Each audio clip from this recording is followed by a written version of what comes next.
Some people believe that they are ready for marriage, but don't really know what a husband is.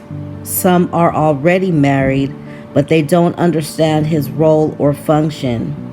Some women treat their husbands like a boyfriend, some like a roommate, and others, they just treat him like a companion. But a husband is an important figure in the home. He is the house band, which means the band that holds the home together. He is the head of his wife, which means leader, not just the head of the home. He is a pastor of the home. He watches over your soul. He sets the direction for the family and requires encouragement to strengthen his heart for the walk. He also requires respect. The key to a man's heart is respect. We are created equally, but we are very different, because the number one need for most women is to feel loved and appreciated. And for men, it is to be respected by their wives.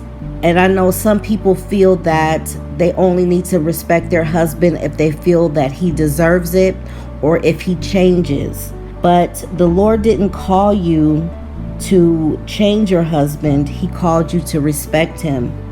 And in Proverbs 14:1, it says, "Every wise woman buildeth her home, but the foolish plucketh it down with her hands." Why is respecting your husband important?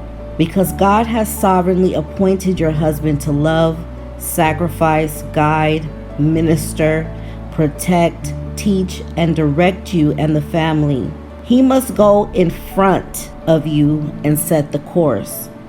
If you are disrespectful or always challenging him, you make it difficult for him to lead, and you open the door to the enemy to attack him, which means you end up putting him in an unnecessary fight.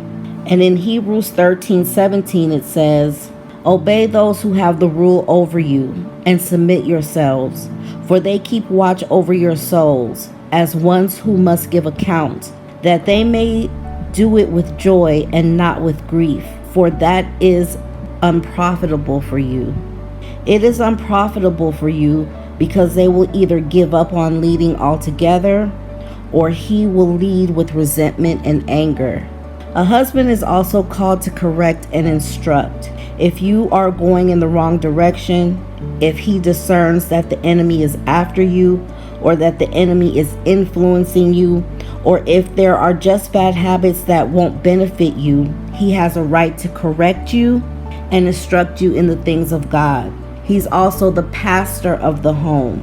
In Ephesians 5:25-26 it says, "Husbands, love your wives, even as Christ loved the church and also gave himself for it, that he may sanctify and cleanse it with the washing of the water by the word." Sanctify means to set apart. He is to love you and wash you with the water of the word, to heal you and make you whole, not having any spot, wrinkle, or any such thing.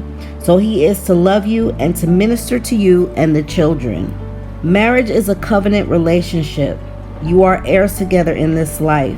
You are no longer two separate people, but you are one unit. The only way for us to fulfill our God-given roles is to have our self-will crucified with Christ. He must be alive and in charge in you. Your husband carries a large mantle, and the Lord wants you to understand his role so that you can understand your husband. Because how can two walk unless they be agreed? And so the Lord wants you to consider the role of your husband if you are already married. And if you are believing God for a marriage, consider the role that the husband will play in your life so that both of you can walk in agreement and not be hindered by the enemy. Until next time.